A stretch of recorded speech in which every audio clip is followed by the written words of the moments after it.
Hi guys, Anurag this side. So I'm back with another lead code question. So सीधा question देखते हैं. Question क्या है? Sum of sub array minimums. ठीक है, तो वो कह रहा है given an integer array A find the sum of min B. ठीक है, मिनिमम निकालना है बी का. बी क्या है? Where b ranges over every contiguous sub array of ए. अब ये जो बी है ये कंटिग्यूअस सब एरे है हमारे गिवन एरे ए का. तो कहने का मतलब क्या है इसका? यहाँ पे अगर हम बात करें तो 3 1 2 4 इनका इनपुट है. 3 1 2 4. ठीक है, तो वो कह रहा है इस एरे के जितने भी कंटिग्यूअस सब सीक्वेंस है. कंटिग्यूअस सब सीक्वेंस मतलब 3 हो गया, 3 1 हो गया, 3 1 2 हो गया, 3 1 2 4 हो गया. ठीक है, 1 हो गया, 1 2 हो गया, 1 2 4 हो गया.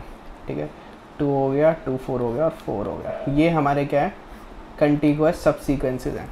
तो इन सारे सब सीक्वेंसेज में जो मिनिमम एलिमेंट है इसमें क्या है? मिनिमम 3. अकेला है तो मिनिमम होगा 3 1 1 हो जाएगा इसका मिनिमम. 3 1 2 इसका फिर से 1 हो जाएगा, इसका भी 1 हो जाएगा, इसका भी 1 हो जाएगा, इसका भी 1 हो जाएगा.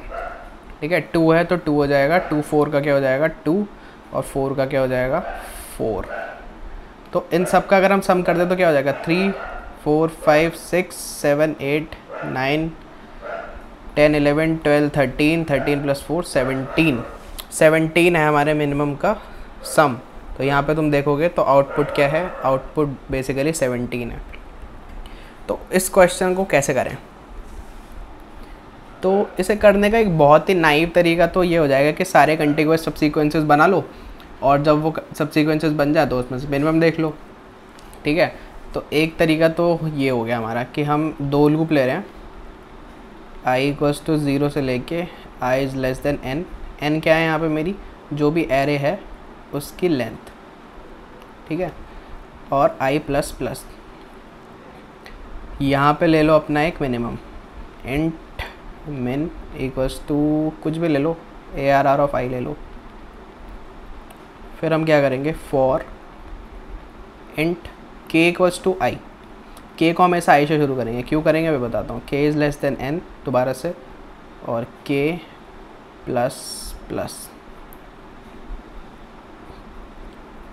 और यहाँ पे बाहर ले लेंगे हम int sum = 0 जो हमारा आंसर होगा. और एंड में क्या कर देंगे? रिटर्न सम. जो भी सम बनेगा हम उसे रिटर्न कर देंगे. तो 3 1 2 4 हमारा इनपुट एरे जिसमें हम ट्राई रन करेंगे. तो i और k मेरे दोनों यहीं पे ही हैं अभी 0 पे. क्यों? क्योंकि i 0 है और k हमेशा इससे इनिशियलाइज हो रहा है. और मिन में क्या स्टोर्ड है? मिन में स्टोर्ड है अभी मेरा 3 arr of i, arr of 0. तो यहाँ पे लिखते हैं हम, इसका कलर चेंज करते हैं. मिन में क्या स्टोर्ड है? मिन में अभी स्टोर्ड है 3. और सम में क्या स्टोर्ड है? सम में स्टोर्ड है 0.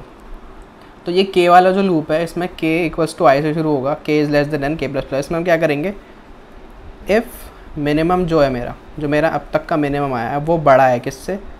arr of i से. तो मैं क्या कर दूंगा? मिनिमम को कर दूंगा अपने arr of i. मतलब बेसिकली मिनिमम निकाल रहे हैं जितने भी वैल्यूज़ अब तक ट्रैवर्स हो रही हैं. और इस इफ़ कंडीशन के बाद क्या करूँगा? इस इफ़ कंडीशन के बाद मैं कर दूंगा यहाँ पे सम += मिनिमम और यहाँ पे बंद. तो इससे होगा क्या? देखो i और k अभी दोनों 0 पे हैं. ठीक है, तो मिनिमम क्या है? यहाँ पे मिनिमम स्टोर्ड है मेरा 3 और सम क्या है? 3. तो इस ये वाला लूप में जब आएगा minimum is greater then arr of i नहीं है तो कुछ नहीं होगा, इससे बाहर आ जाएगा. तो सम में क्या ऐड हो जाएगा? मेरे 3 ऐड हो जाएगा. तो सम में ऐड हो गया 3. ठीक है, फिर क्या होगा? k++ हो गया. k अब कट के मेरा यहाँ आ गया k. अब क्या है मेरा arr of i? अब मेरा arr of i है 1. ठीक है, तो जो 1 है वो मिनिमम से छोटा है. तो मिनिमम मतलब मेरा बड़ा है arr of i से. तो मिनिमम क्या हो जाएगा? 1. तो मैं सम में क्या ऐड कर दूंगा? 1 ऐड कर दूंगा. तो सम में 1 ऐड हो गया तो सम हो जाएगा 4. ठीक है, फिर k कट के यहाँ आ जाएगा 2 पे. फिर से इस लूप में आएंगे, हम देखेंगे कि क्या जो मिनिमम है मेरा मिनिमम यहाँ पे 1 हो चुका है. मिनिमम वो बड़ा है arr of i से नहीं, 1 तो 2 से बड़ा नहीं है. तो क्या होगा? सम में फिर से ऐड हो जाएगा मेरा क्या? मिनिमम क्या है? 1. तो ये हो जाएगा 5. फिर उसके बाद k आ जाएगा मेरा यहाँ पे 4 पे.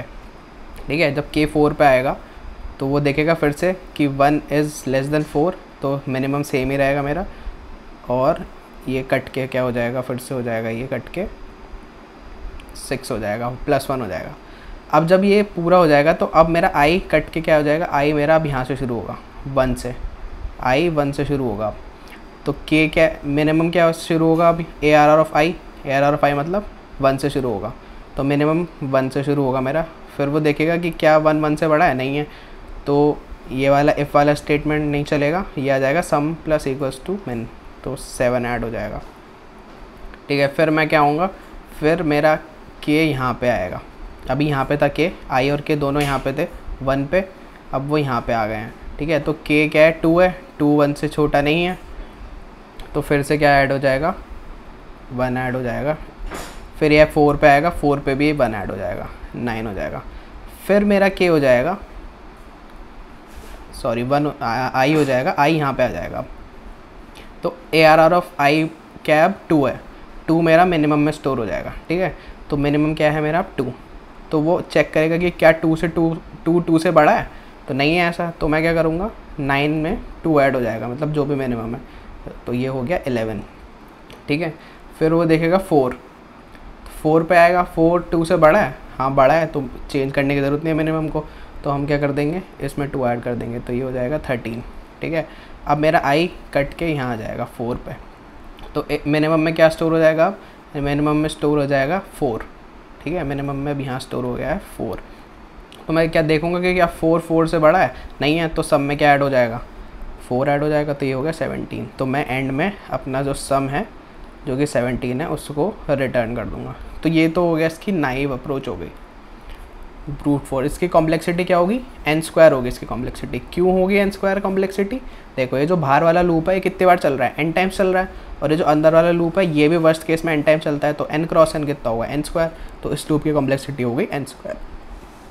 तो ये तो हो गया ऐसे करने का नाइव तरीका, लेकिन हमें नाइव नहीं करना, हमें मस्त तरीके से करना है।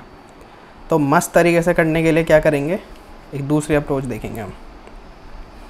यहाँ पर हम देखेंगे अब इसकी second approach.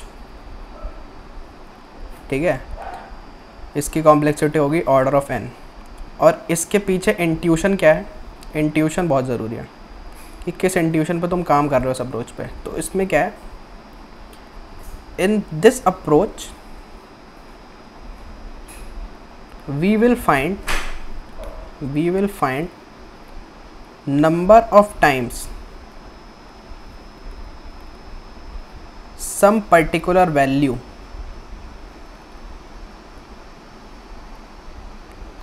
is minimum in a sub array। कहने का मतलब क्या है, अब ये इंट्यूशन मैंने तो लिखे है, ऐसे समझ नहीं आएगी, मैं बताता हूँ कैसे समझ आएगी। एक टेस्ट केस उठाते हैं, तो उनका तो यही है, चलो यही ले लेते हैं, कोई नहीं, 3 1 2 4 लेट्स से 5, हमने अपना खुद का टेस्ट केस बनाया है ये। ठीक है, तो अगर मेरे को कोई बता दे कि 3 कितने सब एरेज में मिनिमम है, सॉरी 1 कितने सब एरेज में मिनिमम है, अगर मेरे को कोई ये बता दे, और ये जो चीज़ है कि पर्टिकुलर एलिमेंट कितने सब एरेज में मिनिमम है ये बता दे, सब एरेज के लिए, 2 के लिए भी बता दे, लेट से इसके लिए बता दिया 3 की A सब एरेज में 3 मिनिमम है, 1 के लिए बता दिया B है, 2 के लिए बता दिया C है, 4 के लिए बता दिया D है, और 5 के लिए बता दिया E है।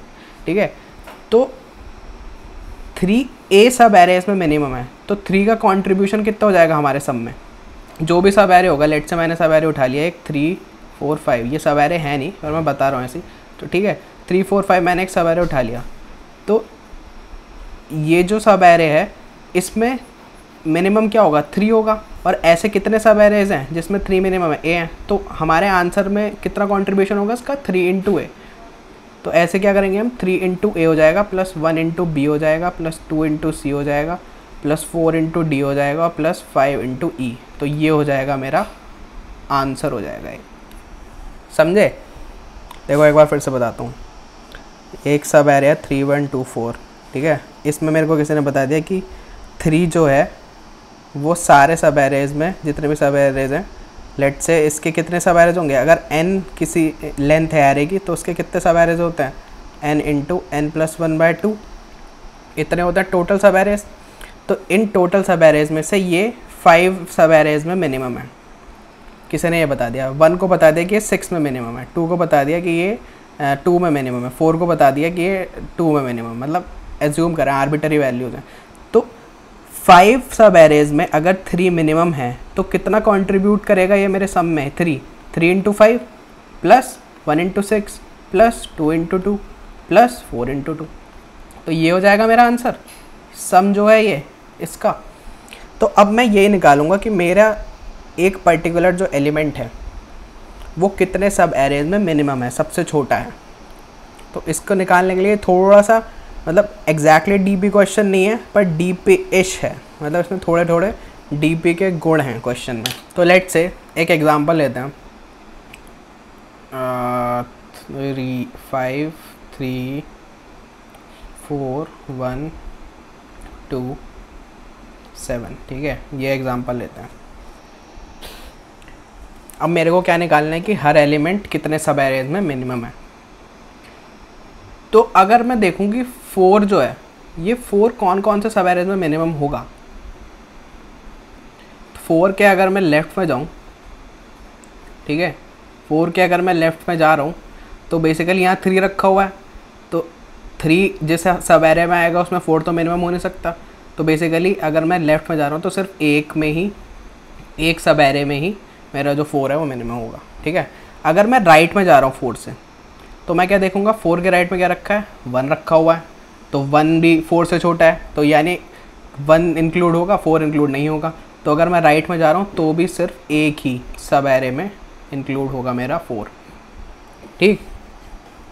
तो मैं यहाँ लिख देता हूँ कि ये तो है लेफ़्ट, ये है राइट, और यहाँ पर एक खींच देते हैं लाइन। अब मैं देखता हूँ ये सेम चीज़ अगर मैं 1 के लिए करता हूँ, तो 1 पे अगर मैं खड़ा हूँ और मैं अपने लेफ़्ट में जाना स्टार्ट करूँ और मैं देखना चाहूँ कि कितने सब एरेज में मिनिमम होगा 1, मैं क्या करूँगा, 4 पे जाऊँगा, तो 1 और 4 जिस एरे में होंगे उसमें 1 हमेशा मिनिमम होगा। फिर मैं क्या करूँगा, और पीछे जाऊँगा, 4 3 1 में भी हमेशा 1 मिनिमम होगा। फिर मैं क्या करूँगा, और पीछे जाऊँगा, ठीक है, तो 1 4 3 5 इसमें भी मेरा क्या होगा, 1 मिनिमम होगा। तो कितने सब एरेज में लेफ़्ट साइड में ये मिनिमम हो जाएगा मेरा 1 4 में, ठीक है। और फिर मैं राइट में जाऊँ तो इसमें भी ये है मिनिमम और इसमें भी ये है मिनिमम, तो राइट साइड में देखूँगा 3 हो जाएगा, इंक्लूडिंग 1 है ये। लेफ़्ट में भी इंक्लूड कर रहा हूँ मैं, राइट में भी इंक्लूड कर रहा हूँ, क्यों कर रहा हूँ वो तुम्हें समझ आ जाएगा अभी, ठीक है। सेम काम अगर मैं ये 2 के लिए करूँ, 2 के लिए करता हूँ, तो 2 के अगर मैं इधर जाऊँगा तो यहाँ पे 1 रखा हुआ है, तो बेसिकली लेफ़्ट साइड में तो 1 ही होगा। और इधर जाता हूँ तो 7 है, 7 क्या है, 2 से बड़ा है, तो 2 का प्रकोप होगा 7 में, मतलब 2 जो है 7 को हटा देगा, तो इसका आंसर हो जाएगा 2। फिर 7 के अगर मैं राइट में देखता हूँ तो कुछ है ही नहीं, तो हमेशा 1 ही होगा, और लेफ़्ट में देखता हूँ तो इससे छोटा एलिमेंट रखा है तो भी 1 ही होगा, ठीक है। फिर मैं आता हूँ इस पर 3 पे, 3 में देखता हूँ कि 3 के राइट में देखूँ तो 4 जो है वो उससे बड़ा है, ठीक, बड़ा है तो ठीक है। फिर मैं और आगे जाऊँगा, देखूँगा यहाँ पे 1 रखा है, तो 1 रखा है यहाँ पे, तो अब 1 को तो डिस्प्लेस कर नहीं सकता 3, तो 3 की लेफ़्ट वैल्यू क्या हो जाएगी, राइट वैल्यू क्या हो जाएगी, 2 हो जाएगी।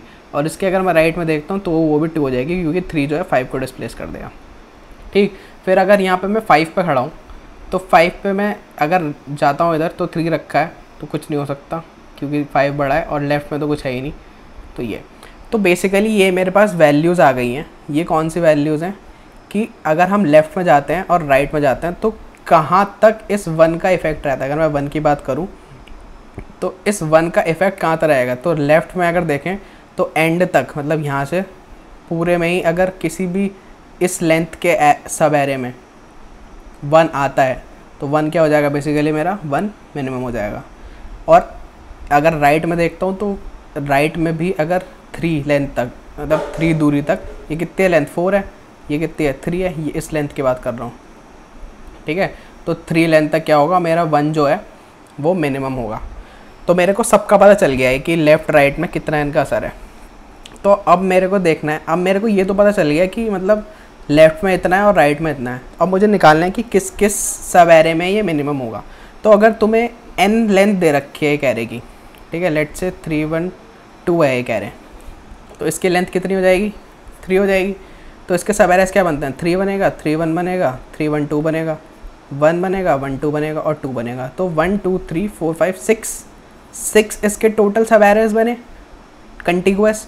तो इसको निकालने का फॉर्मूला क्या होता है, फॉर्मूला होता है n into n plus 1 divided by 2।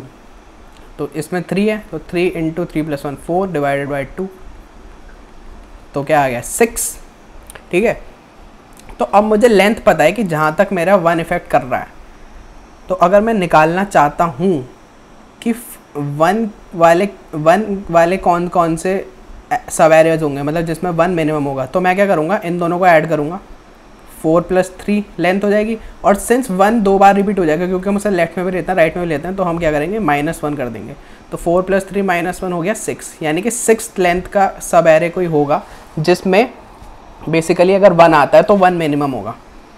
समझ रहे हो, 6th लेंथ का, क्यों, 4 साइड में उसका असर है लेफ्ट में और 3 का असर है उसका राइट में। ठीक है, तो 6 साइज़ का एरे है, लेकिन अब 6 साइज़ के जितने भी सब एरेज होंगे वो सब तो होंगे नहीं, मतलब 6 साइज़ के जितने भी सब एरेज हैं सारे तो मैं लूँगा नहीं। क्यों नहीं लूँगा, लेट्स से कि एक मैंने सब एरे उठा लिया 3 4 1 2। ठीक है, तो अगर मैं सब एरे इसमें से बनाना चाहूँ तो एक 3 बनेगा, एक 3 4 बनेगा, एक 3 4 1 बनेगा। ठीक है, तो ना 3 वाले में 1 का असर होगा, ना 3 4 वाले में असर होगा, इसमें होगा असर। ठीक है, अगर मैं यहाँ से बनाना करूँ तो 4 में कोई असर, 2 में कोई असर नहीं होगा। 4 एक सब एरे है ना 1 साइज़ का, और 2 है, और ऐसे यहाँ पे 3 है, तो इनमें तो असर ही नहीं होगा 1 का। तो ये कैसे फ़िल्टर आउट करूँगा मैं, तो इन्हें फ़िल्टर आउट करने का तरीका क्या है, तो जैसे ये मेरा एरे है यहाँ पे 3 4 1 2 7। ठीक है, तो 1 6 लेंथ तक इफेक्ट डालता है, लेकिन जो इनके खुद के कॉम्बिनेशंस होंगे, खुद के कॉम्बिनेशन मतलब अगर सिर्फ 5 3 4 लूँ मैं, अगर मैं सिर्फ 5 3 4 लेता हूँ तो कितने सब एरेज होंगे टोटल, लेंथ कितनी है इसकी 3, तो 3 इंटू 4 बाई 2, तो कितना हो गया 6।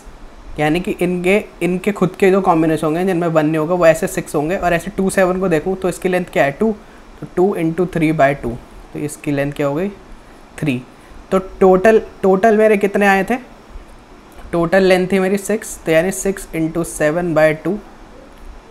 ठीक है, यानी कि 21 थे टोटल, और 21 में से माइनस में कर दूंगा क्या 6 प्लस 3 जो कि है 9। तो ये जो होगा ये मेरा आंसर हो जाएगा, समझ रहे हो। तो ये मेरा बेसिकली आंसर हो जाएगा कि इतने सब एरेज में 1 जो है वो मिनिमम होगा, राइट। तो अब ये इतनी बड़ी कैलकुलेशन जो करी है ना, ये तुम्हें करने की ज़रूरत नहीं है। करने की ज़रूरत क्यों नहीं है, देखो बताता हूँ। लेट्स से कि लेफ़्ट साइड में m से बड़ा था, वो m से छोटा था, राइट साइड में n से छोटा था। ठीक है, तो टोटल कितने हो जाएंगे m प्लस n माइनस 1। ठीक है, into m plus n minus 1 plus 1, तो ये तो कट जाएगा, तो उसका कोई मतलब ही नहीं है, तो m प्लस n ही रहेगा यहाँ पे बस, राइट। अपॉन 2, ये तो हो गए टोटल। इसमें से सिर्फ m वाले कितने होंगे, सिर्फ m वाले मतलब सिर्फ 5 3 4 वाले कितने होंगे, m minus 1 into m by 2। क्यों, क्योंकि ये वाली लेंथ क्या है मेरी, m क्या है 1 को इंक्लूड करके, तो ये कितने 4 3 4 5 3 4 कितने होंगे, m माइनस 1 होंगे। कहने का मतलब ये है कि लेफ़्ट में मेरे 4 है, m की वैल्यू 4 है। ठीक है, तो 4 एलिमेंट थोड़ी है 1 के साइड में, 3 एलिमेंट्स हैं। क्यों, क्योंकि 1 उसमें इंक्लूडेड है, तो m minus 1 into m minus 1 plus 1, तो वो कट जाएगा। ऐसे ही क्या होगा, यहाँ पे होगा n minus 1 into n by 2। ठीक है, ये इस क्वेश्चन की मैथ्स है, ये तुम्हें कहीं नहीं मिलेगी। तो क्वेश्चन थोड़ा सा लेंदी है, लेकिन अगर ये पूरा देख लोगे ना तो बहुत सारे कॉन्सेप्ट क्लियर हो जाएंगे तुम्हारे। ठीक है, तो अगर मैं इस पूरे को सॉल्व करता हूँ, इस पूरे को सॉल्व करने के बाद मेरा आंसर हो जाएगा mn। ठीक है, तो तुम्हें दिमाग लगाने की ज़रूरत ही नहीं कि कितने सब एरेज होंगे, कि पहले लेफ़्ट का कैलकुलेट कर रहे हैं फिर राइट का कर रहे हैं फिर उसे टोटल में से माइनस कर रहे हैं। नहीं, अगर तुम्हें पता है लेफ़्ट में इतने राइट में इतने, तो सिर्फ तुम mn कर दो। mn करते के साथ तुम्हें पता चल जाएगा कि कितने हैं इसमें। तो अब इस एरे को बनाने की बात आती है मेन, कि लेफ़्ट एरे बन जाए और राइट एरे बन जाए।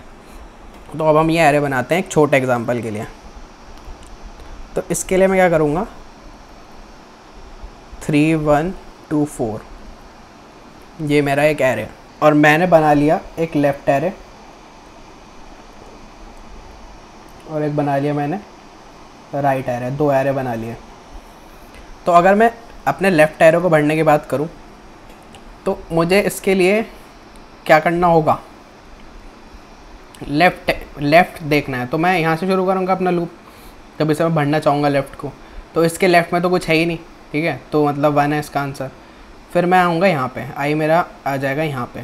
तो ये देखेगा कि जो ये 1 है ये 3 से छोटा है, तो बेसिकली क्या हो जाएगा, इसका आंसर 2 हो जाएगा, ठीक है। फिर मेरा आई आ जाएगा यहाँ पे।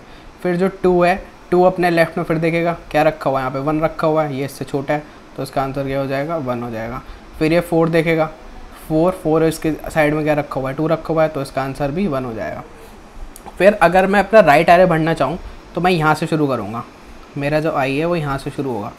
तो इसको मिटा देते हैं, ठीक है, यहाँ से शुरू होगा। तो इसके राइट में देखूँगा तो कुछ है ही नहीं, तो 1 हो जाएगा सिंपली। 2 है, 2 का असर कहाँ तक रहेगा, 2 और 2 4 को हटा सकता है, तो इसका हो जाएगा 2, ठीक है। फिर 1 किसको, 1 2 को भी हटा सकता है, 4 को भी हटा सकता है, ठीक है। तो ये क्या हो जाएगा, इसका आंसर हो जाएगा यहाँ पे 3, और 3 किसको हटा सकता है, सिर्फ अपने आप को हटा सकता है, तो 1। तो इसमें मुझे क्या करना पड़ रहा है, फिर से हर एक एलिमेंट के लिए वहाँ तक जाके देखना पड़ रहा है, हर एक एलिमेंट के लिए वहाँ तक जाके देखना पड़ रहा है जब तक उससे छोटा एलिमेंट नहीं आ जाता। कहने का मतलब क्या है, जैसे ये 1 है, ठीक है, तो 1 के मैं 2 पे गया, 2 इससे बड़ा है, तो मैं और आगे गया देखने के इससे छोटा कहाँ पे है, 4 है। अब इसके आगे कुछ है ही नहीं, तो लूप टर्मिनेट हो जाएगा। लेट से यहाँ पे 0 होता तो ये 0 पे आके रुकता फिर, ठीक है। तो हर एलिमेंट के लिए मुझे n टाइम्स अभी भी काम करना पड़ रहा है। तो इससे क्या हो जाएगा, फिर से n स्क्वायर चली जाएगी कॉम्प्लेक्सिटी, तो n स्क्वायर तो मेरी फिर से अलाउड नहीं है। तो हम क्या करेंगे, ये वाला काम ऑर्डर ऑफ n में करेंगे। ऑर्डर ऑफ n में कैसे होगा ये, हम एक स्टैक बनाएंगे, ठीक है। स्टैक में क्या करेंगे, हम डाल देंगे, सबसे पहले लेफ़्ट बढ़ने की कोशिश करेंगे। तो स्टैक में सबसे पहले हम क्या डालेंगे, पहला एलिमेंट डाल देंगे 3, और डाल देंगे कि कितने एलिमेंट्स को डिस्प्लेस कर चुका है। तो 3 सिर्फ 1 को कर सकता है, मतलब एक अपने आप को कर सकता है वो डिस्प्लेस, राइट। फिर क्या होगा, फिर मैं आऊँगा 1 पे। तो जब मैं 1 पे खड़ा हूँ तो मैं देखूँगा मेरे स्टैक का जो टॉप है, अगर वो 1 से बड़ा है तो मैं क्या कर दूँगा, बेसिकली उसे पॉप कर दूँगा, और अपना काउंट, एक काउंट वेरिएबल लूँगा मैं, जिसमें स्टोर करूँगा कि ये जो 1 है ये कितनों को डिस्प्लेस कर चुका है अब तक, ठीक है। तो वो हो जाएगा मेरा काउंट प्लस इक्वल्स टू क्या हो जाएगा, जितना भी 3 का काउंट था, लेट से प्रीवियस इसका नाम दे देंगे, या फिर स्टैक का पीक होगा, ये स्टैक का पीक प्लस कर दूंगा मैं इसमें काउंट में, ठीक है। फिर ऐसी और पुश कर दूंगा इसे, तो इसका काउंट कितना हो जाएगा, 1 का काउंट हो जाएगा मेरे 2 हो जाएगा। क्यों, क्योंकि 3 का जो काउंट था वो 1 तो था ही, और 1 ने एक एलिमेंट को डिस्प्लेस कर दिया, तो ये कितना हो जाएगा, 1 + 1 2, और 1 मेरा एलिमेंट है। फिर मैं क्या करूँगा, फिर मैं 2 पे आऊँगा। 2 देखेगा इस स्टैक के टॉप पे क्या रखा है, 1 तो इससे छोटा है, तो इसका कोई असर ही नहीं है, तो सिंपली मैं 2 और 1 डाल दूँगा अपने स्टैक के अंदर, ठीक। फिर आएगा 4 पे, 4 भी सेम चीज़ देखेगा, तो 4 और 1। तो ये देख रहे हो तुम, 1 2 1 1 दिख रहा है कुछ।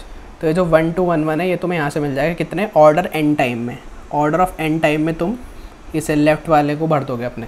और फिर ऐसे राइट वाले के भरने की बात करें तो 3 1 2 4 लो, ये 0 नहीं है, 3 1 2 4 लिया, तो इसे लेफ़्ट से भरना स्टार्ट, राइट से भरना यहाँ से स्टार्ट करोगे।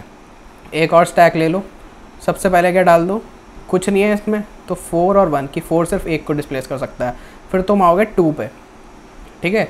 2 देखेगा कि 2 जो है वो 4 से छोटा है, ठीक है। तो जैसे वो आएगा तो क्या करेगा, इसे हटा देगा, अपने आप को डालेगा, और इसका काउंट क्या हो जाएगा, 1 तो खुद है ही, अपने आप को तो डिस्प्ले से कर ही सकता है, और प्लस जो 4 का काउंट था, तो 4 का काउंट था 1, तो इसका हो जाएगा 2 2, ठीक है। फिर क्या आएगा, फिर आएगा 1 आएगा, 1 देखेगा कि ये तो 2 से छोटा है, तो ये से हटाएगा, और अपने काउंट में इसका काउंट ऐड कर देगा, तो इसका काउंट क्या हो जाएगा, ऐड होके 3 हो जाएगा। 2 तो 2 का था, और 1 एक इसका खुद का, ठीक है। फिर हम आएंगे 3 पे। 3 पे जब हम आ रहे हैं तो क्या होगा, 3 देखेगा कि 3 तो 1 से बड़ा है तो ये किसी को डिस्प्लेस नहीं कर सकते, तो 3 1। तो यहाँ पे तुम देख रहे हो 1 3 2 1 1 3 2 1। तो तुमने ऑर्डर ऑफ एन टाइम में लेफ़्ट भर दिया अपना, ऑर्डर ऑफ एन टाइम में राइट भर दिया अपना। तो अब तो कुछ बचा ही नहीं है इसमें। अब क्या करना है, बस एक लूप लगाना है i 0 से लेके i n तक, i प्लस प्लस, और क्या करना है, सम वेरिएबल मेंटेन कर लो एक, ठीक है, उसे 0 से इनिशियलाइज करो। तो तुम्हें क्या करना है, अब sum equals to sum plus जो भी ARR ऑफ i है। ARR आपके i का मतलब 3 है। 3 कितने में कंट्रीब्यूट करेगा अब, 3 इंटू m इंटू n। ये क्या निकाला था हमने, mn निकाला था ना कि m multiplied by n time, m multiplied by n time जो है 3 मिनिमम होगा मेरा। तो और कंट्रीब्यूट कितना करना करेगा वो, 3 इंटू m इंटू n। तो ये कितना हो गया, ARR of i into left of i into right of i। बस सब में ये ऐड करते जाओ, 3 के लिए ऐड होगा, 1 के लिए ऐड होगा, 2 के लिए ऐड होगा, 4 के लिए ऐड होगा, और भाई सम को कर दो रिटर्न। तो तुम्हारा सारा काम हो जाएगा order of n time complexity में, और ऑर्डर ऑफ n ही लगेगी तुम्हारी स्पेस कॉम्प्लेक्सिटी, ठीक है। तो आई होप तुम्हें एक एक्सप्लेनेशन समझ आ गया होगा इसका, और एक बार एक्सप्लेनेशन समझ आ जाता तो कोड करना तो कोई बड़ी बात नहीं है। तो अब इसे हम कोड करते हैं, ठीक है। तो तुम्हें यहाँ से आइडिया तो लगे क्या होगा कि स्टैक में मैं कुछ ऐसी चीज़ डाल रहा हूँ कि वो एलिमेंट डाल रहा हूँ जो है, और उसका काउंट डाल रहा हूँ। तो जब ऐसी चीज़ें दो चीज़ें डालनी होती हैं तो हम एक क्लास बना लेते हैं, क्लास को नाम दे देते हैं पेयर, या जो तुम्हारा मन करे वो अब हम कोड में देखते हैं, ठीक है। तो सबसे पहले तो मैं क्या करूँगा, यहाँ पे एक क्लास बना लेता हूँ, इसका नाम दे देता हूँ पेयर। इसमें क्या होगा, डेटा होगा, या फिर एलिमेंट दे दो इसका नाम, ठीक है। और क्या होगा, काउंट होगा इसका, या फिर नंबर ऑफ मिन रिमूव, कितने इसने मिन रिमूव करें अब तक। कंस्ट्रक्टर बना लेते हैं इसका, इंट एली ले लेंगे हम, और इंट एनम ले लेंगे, ठीक है। तो एलिमेंट हो जाएगा मेरा एली, और नम मिन हो जाएगा एनम। क्लास रेडी हो गई, ठीक है। अब हमने क्या देखा था कि हमें लेफ़्ट और राइट दो एरे मेंटेन करके चलने हैं, ठीक है। तो अब हम बनाएंगे इंट लेफ़्ट, और इसका साइज़ कितना होगा, जितना भी ए का साइज़ है, ऑफ कोर्स सी बात है। और एक हम राइट पे बनाएंगे न्यू ए डॉट लेंथ, ठीक है, एरे बन गए। और हमने क्या देखा था कि हमें 2 स्टैक की ज़रूरत पड़ रही थी, एक स्टैक जो लेफ़्ट को भरने में काम आएगा, एक स्टैक जो राइट को भरने का काम आएगा। तो हम क्या कर देंगे, स्टैक बना लो, या हम क्या बनाते हैं, हम एरे डी क्यू बनाते हैं। क्यों बनाते हैं, क्योंकि ये फास्ट होती है। पेयर टाइप का है इसमें एलिमेंट, इसका नाम दे दो stack 1 equals to new array deque, ठीक है। और एक और स्टैक चाहिए, 2 स्टैक चाहिए हमें, तो सेम रहेगा सब कुछ, स्टैक 2 हो जाएगा यहाँ पे। अब हम क्या करते हैं, अब यहाँ पे हम करेंगे फिलिंग आर लेफ़्ट एरे, जो लेफ़्ट वाला एरे उसे फिल करेंगे। तो एक लूप चलाएंगे, i equals to 0, i is less than कहाँ तक, a dot length i plus plus. इसमें क्या करना होता है, अब हमें स्टैक के टॉप में देखना होता है कि अगर उससे कोई बड़ा एलिमेंट रखा तो उसे हटाते जाओ, और बड़ा एलिमेंट नहीं रखा तो हम क्या करते हैं, बेसिकली 1 डाल के उसे निकल लेते हैं वहाँ से, ठीक है। तो अब मैं क्या करूँगा, while stack 1 dot size is not equal to 0, तो ये तो चेक है कि स्टैक मेरा एम्प्टी तो नहीं है कहीं। And stack 1 dot peek dot element, stack के जो पीक पे एलिमेंट रखा है अगर वो क्या है, बड़ा है मेरे करंट एलिमेंट से। तो करंट एलिमेंट क्या है मेरा, लेट से यहाँ पे ले लेता हूँ इंट करंट एलिमेंट क्या हो जाएगा, ए ऑफ आई। किससे बड़ा है, मेरे कर एलिमेंट से बड़ा है। तो मैं क्या कर दूँगा, यहाँ पे एक काउंट वेरिएबल लेते हैं, count equals to 1, count plus equals to, count कितना बढ़ जाएगा मेरा, जितना स्टैक के टॉप पे जो एलिमेंट रखा है, स्टैक डॉट पीक डॉट नम मिन, ठीक है, उतने से मेरा काउंट बढ़ जाएगा। कहने का मतलब क्या है कि जब यहाँ पे मैंने क्या करा था, 1 और 3 था यहाँ पे, ठीक है। तो 1 और 3 में जब 1 आया तो 1 ने चेक करा कि 2 उससे बड़ा है, तो हमने 2 को रिमूव कर दिया और 1 के काउंट में कितना ऐड हो गया था, जितना 2 का काउंट है +1, राइट। तो वही काम हम यहाँ पे कर रहे हैं और स्टैक 1 डॉट पॉप कर देंगे हम, ठीक है। और भरना भी तो है हमें अपना लेफ़्ट वाला एरे, तो उसमें क्या हो जाएगा, left of i equals to count हो जाएगा मेरा। और पॉप तो कर दिया हमने, लेकिन अब पुश भी करना है, जो ये करंट एलिमेंट है इसे पुश भी तो करना है। तो हम क्या करेंगे, अब हम कर देंगे stack 1 dot push new pair, और एलिमेंट क्या है हमारा, करेली, और इसका काउंट क्या है, काउंट। तो ये तो भर दिया हमने अपना लेफ़्ट वाला एरे। अब हम भरेंगे अपना फिलिंग राइट एरे, राइट वाला एरे भरते हैं फिर से वही, लेकिन ये हमें पीछे से बढ़ना शुरू करना है, ठीक है। जब हमने ये वाला भरा था तो हमने यहाँ से शुरू करा था, यहाँ से शुरू करेंगे 4 से बढ़ना, ठीक। तो हम क्या करेंगे, हम int I equals to a dot length -1 से शुरू करेंगे, I is greater than equal to 0 I minus, ठीक है। करंट एलिमेंट को ले लेते हैं अलग से हम, फिर से करंट एलिमेंट, ताकि बार बार ए ऑफ आई ना लिखना पड़े, ए ऑफ आई, ठीक है। काउंट को फिर से इनिशियलाइज़ कर दो 1 से। काउंट को 1 से इनिशियलाइज़ इसलिए कर रहे हैं हम क्योंकि एक एलिमेंट का तो पक्का हटाएगा ही हटाएगा अपने आप को। फिर हम देखेंगे while stack 2 dot size not equal to 0 and stack 2 dot peek dot element is greater than equal to इसलिए क्योंकि अगर सेम एलिमेंट है तो एक तरफ उसे लेना पड़ेगा, तो हम ये राइट वाले में उसे ले रहे हैं। और काउंट क्या हो जाएगा मेरा, count plus equals to stack 2 dot peek dot नममिन एंड स्टैक 2 डॉट पॉप। यहाँ पे क्या कर देंगे, हम पुश कर देंगे अपने स्टैक 2 में। क्या पुश कर देंगे, न्यू पेयर, जिसमें कि क्या होगा, मेरा करंट एलिमेंट होगा और क्या होगा, काउंट होगा उसका, and right of I, right of I में क्या मैं कर दूंगा, अपना काउंट डाल दूंगा। तो मेरा लेफ्ट एरे बन गया, राइट एरे बन गया, ठीक है। और फिर वो एक चीज़ नोटिस करने वाली ये कह रहा है, सिंस द आंसर में भी large return answer modulo 10⁻9 + 7। Answer बहुत बड़ा हो सकता है, इसलिए हमें मॉड्यूलस लेके चलना है। तो इसके लिए हम क्या करेंगे, यहाँ पे एक वेरिएबल बना लेते हैं, पब्लिक इंट, लेट्स इसका नाम है m, और इसकी वैल्यू कितनी है, कितने से मॉड लेने के लिए कह रहा है वो, 10⁻9 + 7, ठीक है। 10⁻9 + 7 से मॉड लेने के लिए कह रहा है वो, तो हम ले लेंगे उससे। ये हमने m में स्टोर कर दिया। अब हम क्या करेंगे, अब हमारे पास लेफ़्ट भी है राइट भी है, तो 0 से लेके a डॉट लेंथ तक हम चलेंगे i++, और यहाँ पर हमने आंसर्स इनिशियलाइज कर लेते हैं 0 से। और यहाँ पे क्या करना है, answer equals to answer plus left of I multiplied by right of I into a of I, और यहाँ पर हम मॉड m करते रहेंगे साथ में, और फिर हम क्या कर देंगे, अपने आंसर को कर देंगे रिटर्न, ठीक है। तो अब इसमें हम देखते हैं कि कंपाइल टाइम एरर्स क्या क्या आते हैं।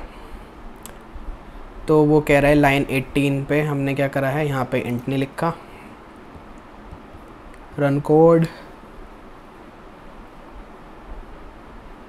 तो एक्सेप्ट हो गया, कंपाइल टाइम एरर्स तो नहीं है। अब इसे सबमिट करके देखते हैं हम। तो भाई सबमिट हो गया, 18 मिलीसेकंड टाइम लिया है, 92.25% faster than Java submissions, and space complexity भी काफ़ी अच्छी है, 95.97% फास्टर है हमारे जितने भी अब तक जावा के सबमिशन हुए हैं इस क्वेश्चन के लिए। तो बहुत ज़्यादा डिटेल में मैंने पूरा क्वेश्चन खोल के रख दिया है तुम्हारे सामने, और ये जो शीट है जिसमें मैंने एक्सप्लेन करा है, ये मैं एज PDF शेयर कर दूंगा अभी। तो आई होप तुम्हें समझ आ गया होगा क्वेश्चन और कोड दोनों। तो नहीं समझ आया तो कमेंट्स में डालो, इंस्टाग्राम पे पिंग करो। जय हिंद, वंदे मातरम।